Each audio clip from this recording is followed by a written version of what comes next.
Mitford হত্যাকাণ্ড রাজনৈতিক দুরভিসন্ধিমূলক কিনা তা ভাবার যথেষ্ট কারণ আছে।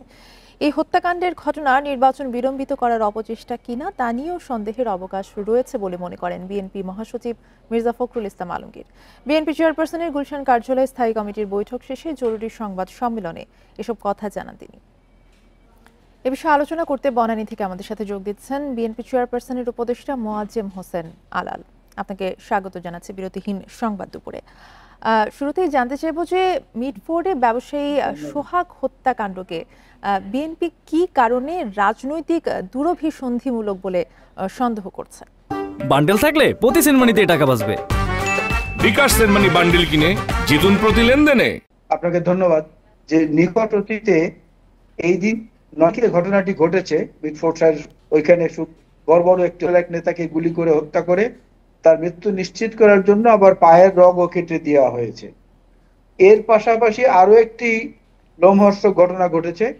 মসজিদের ইমাম সাহেবকে কুপিয়ে তাকে মরণাপন্ন অবস্থায় হাসপাতালে ভর্তি করা হয়েছে।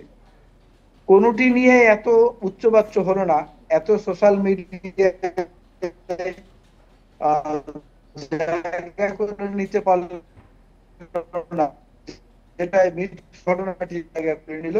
পরিকল্পিতভাবে সোশ্যাল মিডিয়ায় প্রচারণা চালানো হলো এবং সে প্রচারের মধ্যে কোনো কারণ ছাড়া, কোনো প্রয়োজন ছাড়া তারেক রহমানকে ডেকে নিয়ে এসে তাকে আহ্বান করে তাকে নিয়ে নানা ধরনের অশ্লীল এবং কটূক্তিমূলক স্লোগান দেওয়া হলো এবং সেটা দেওয়া হলো কয়েকটি শিবির থেকে ভাগ হয়ে, কয়েকটি ধাপে ধাপে ভাগ হয়ে তারা এই জিনিসগুলো করলেন।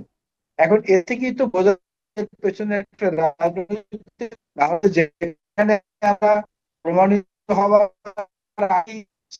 শাস্তিমূলক পরিবারের যোগ করলাম, সেখানে থেকে পরিবারের নাম কেন পরিবর্তন হলো উত্তর দেবে।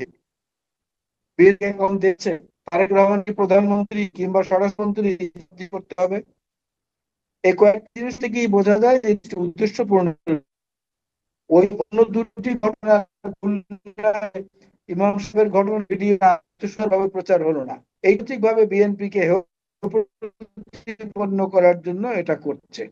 এজন্য আমরা বলেছি যে একটা রাজনৈতিক দুরভিসন্ধিমূলক কর্মকাণ্ডেরই অংশ, একটা পরিমাণের একটা অংশ আরো হবে, আরো হতে পারে। এই ক্ষেত্রে একটু জানতে চাইবো যে হত্যাকাণ্ডে সন্দেহভাজনদের কিন্তু এরই মধ্যে বহিষ্কার করা হয়েছে, তারপরেও বিএনপির বিরুদ্ধে মিছিল করার কারণ কি বলে মনে করেন? বিএনপির বিরুদ্ধে মিছিল করার কারণটা হচ্ছে এই যে গাছে ফলবান বৃক্ষের উপর ঢিল পড়বে, এটাই স্বাভাবিক। বিএনপি তো একটা ফলবান গাছ। এখন বিএনপি জনগণ কর্তৃক সমর্থিত, সমর্থিত এবং বিএনপি জনগণ পাশে আর এই আস্থাটা সাধারণ ভোটারদের মাঝে আছে।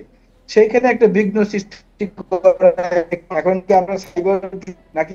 জি, আপনাকে অসংখ্য ধন্যবাদ আমাদের সাথে যুক্ত হবার জন্য।